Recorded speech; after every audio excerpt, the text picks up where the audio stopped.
Wednesday morning அன்னைக்கு மாடியில நெறைய வேலை இருந்தனால, சரி ஓகே மாடிக்கு போலாம் அப்படின்னு சொல்லிட்டு போயிருந்தோம்.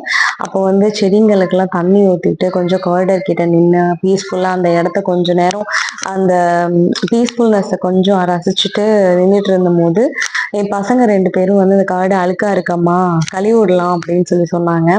அப்புறம் தண்ணி ஊத்தும்போது மண் எப்படியும் கீழ விழுன்றனால நாங்க வந்து கழுவி விட்டுட்டு இருந்தோம். So carrot குடுத்துருந்தேன். 2 பேரும் சாப்பிட்டுட்டு இருந்தாங்க. அப்புறம் என் பெரிய பையன் ரொம்ப தரமா ஹெல்ப் பண்ணாரு. அ எனக்கே ரொம்ப சந்தோஷமா இருந்தது பார்க்கும்போது. பசங்க நம்மளுக்கு ஹெல்ப் பண்ணும்போது, அதுவும் இவ்ளோ சின்ன வயசுல ரியலி ரொம்ப சந்தோஷமா இருந்துச்சு. அண்ட் என்னோட சாரீஸு, பிளவுஸஸ் எல்லாத்தையுமே வந்து நான் மாடியில என்னோட ரூம்ல தான் கொண்டு போய் வச்சிருப்பேன். ஸோ வந்து எனக்கு கீழேருந்து மடிச்சு எடுத்து கொண்டு போய் மாடியில வைக்கிறதுக்காக நாங்க இந்த ரூமுக்கும், அந்த ரூமுக்கும் அலைஞ்சுட்டு இருந்தோம். அப்ப பின்னாடியே பசங்க வந்துட்டு இருந்தாங்க. படியில இருந்து கீழ இறங்கும்போது என்ன அடிதடி தெரியுமாங்க 2 பேத்துக்கும். இவன் அவன அடிக்க, அவன் இவன அடிக்க ஒரு வழியா சமாதானப்படுத்தி கீழ கூட்டிட்டு வரதுக்குள்ள போதும் போதும்ன்னு ஆயிருச்சு. கேரட் ஒரு பீஸ குடுத்தா, "எம்மா எனக்கு கேரட் ஜூஸ் போட்டு தாங்க" அப்படின்னு சொல்லிட்டாங்க. என்ன பண்றதுங்க? பொரியலுக்கு வாங்கிட்டு வந்த கேரட்ட வந்து ஜூஸ் போட்டு குடுக்குற நெலைம ஆயிடுச்சு அப்புறம்.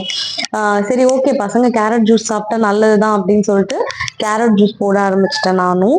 நிஜமா சொல்றேங்க ரொம்ப சூப்பரா இருந்துச்சு. நான் வந்து எப்பொழுதுமே யூசுவலா வந்து ஃப்ரூட்ஸ்லாம் ஜூஸ் போடுவேன். கேரட் ஜூஸ் வந்து ட்ரை பண்ணியிருக்கேன். பட் அன்னைக்கு ரொம்ப நல்லா இருந்துச்சு. என்னன்னு தெரியல. பசங்க கேட்டனாலயோ என்னமோ தெரியல. அண்ட் வந்து எனக்கு இந்த கிளாஸ் அம் ஜார்லாம் வந்து கலெக்ட் பண்றது ரொம்ப பிடிக்கும். ஸோ அந்த மாரி கப்ஸ் எல்லாம் வந்து கலெக்ட் பண்ணி வச்சிருக்கேன். அதுக்கப்புறம் குளிச்சு முடிச்சுட்டு வந்து பிரெட் டோஸ்ட் கேட்டாங்க.